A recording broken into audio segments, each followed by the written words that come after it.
बच्चों, आज हम लोग 9th क्लास में कई दिनों के बाद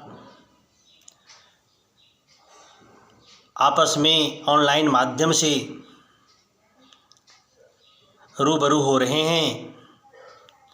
हमारा शिक्षालय वैश्विक महामारी के कारण लगभग 1 महीने से बंद था, जिसके कारण हमारे शिक्षालय के छात्रों एवं छात्राओं की पढ़ाई पूर्ण रूपेण बाधित थी।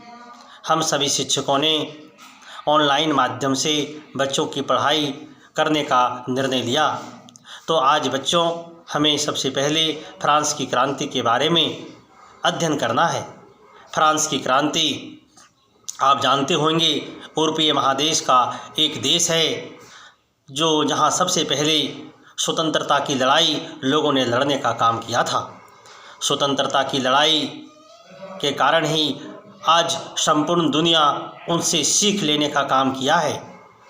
सबसे पहले फ्रांस में क्रांति हुई, इसके पीछे वहाँ के लोगों में जागरूकता मुख्य उद्देश्य था। जागरूकता के कारण ही फ्रांस की क्रांति सबसे पहले विश्व में हुई। जिस समय फ्रांस में क्रांति हुई थी, उस समय वहाँ का शासक लुई 16वां था। लुई 16वां एक निरंकुश शासक था, जिसके कारण वहाँ की जनता पूर्ण रूपेण संतुष्ट नहीं थी, जिसके परिणाम स्वरूप उसके विरुद्ध में वहाँ की जनता ने 14 जुलाई 1789 ईस्वी को बिगुल बजा दिया और उस बिगुल में फ्रांस की जनता की जीत हुई और वहाँ का राजा निरंकुश शासक जो था लुई 16वां, उसकी हार हुई। तो फ्रांस की क्रांति के पीछे कुछ कारण थे, जिस कारण के बारे में हमें अध्ययन करना अत्यंत आवश्यक है, क्योंकि किसी भी चीज़ के अध्ययन के बिना हमें पढ़ाई को आगे ले जाना, सिलेबस को आगे ले जाना बेहतर नहीं होता है। सबसे पहले उसके मूल भाव को समझना अति आवश्यक होता है। तो फ्रांस में क्रांति क्यों हुई, कैसे हुई, उसके पीछे क्या कारण था, उसका उद्देश्य क्या था, इसे सबसे पहले हमें समझना अति आवश्यक है। तो सबसे पहले फ्रांस में क्रांति के पीछे मुख्य उद्देश्य क्या था? मुख्य उद्देश्य वहाँ का जो था वह सामाजिक भेदभाव था। फ्रांस का समाज जाति के आधार पर, वर्ग के आधार पर, समाज के आधार पर बटा हुआ था, जिसके कारण लोगों में बड़ा आपसी द्वेष भावनाएं थी। फ्रांस का समाज 3 वर्गों में बटा हुआ था। वहाँ का समाज जो बटा हुआ था वह निम्नलिखित है: प्रथम स्टेट, द्वितीय स्टेट और तृतीय स्टेट। प्रथम स्टेट के अंतर्गत पादरी वर्ग के लोग आते थे, जिन्हें पूर्ण रूपेण अधिकार प्राप्त था, उन्हें विशेषाधिकार प्राप्त था, उन्हें किसी प्रकार का कर नहीं देना नहीं पड़ता था, बल्कि सभी प्रकार के अधिकार उन्हें प्राप्त थे।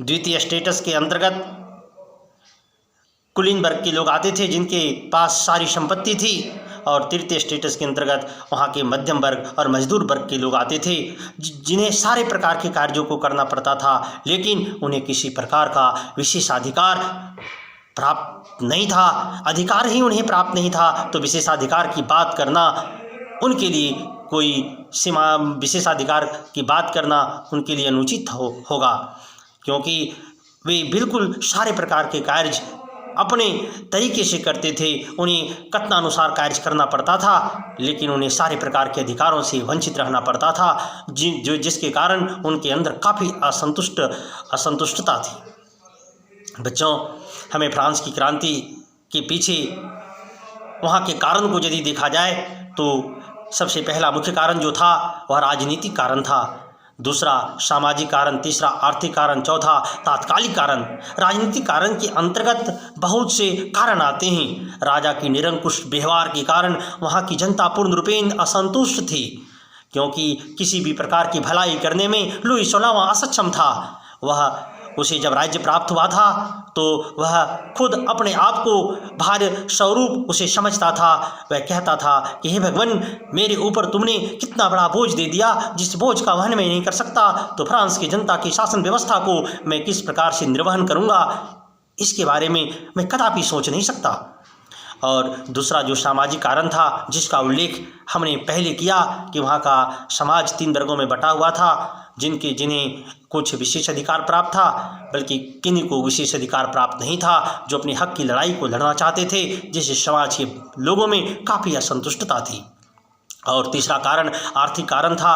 वहाँ के समाज के जो निम्न वर्ग के लोग थे, करों के बोझ से बचे हुए थे, दबे हुए थे। उनके पास फसल जब मारी जाती थी, नुकसान जब होता था, बाढ़ से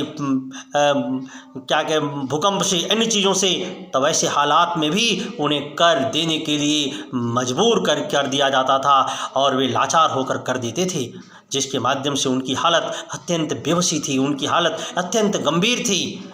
और तात्कालिक कारण के रूप में देखा जाए तो फ्रांस के समाज की जो स्थिति थी, फ्रांस में जो विकट हालात थे, उस हालात को देखा जाए, अध्ययन किया जाए तो सबसे पहले जो वर्साय के किले पर जो आक्रमण हुआ, तात्कालिक कारण जो था वह वर्साय के किले पर आक्रमण। वहाँ की जनता असंतुष्ट होकर वर्साय के किले पर उन्होंने जबरन धावा बोल दिया, जिसके कारण लोगों की हालात अत्यंत खराब हो गई और फिर वे लाचार होकर राजा के विरुद्ध में बिगुल छेड़ देने का काम किया था। इस प्रकार से फ्रांस की क्रांति संपन्न हुई थी।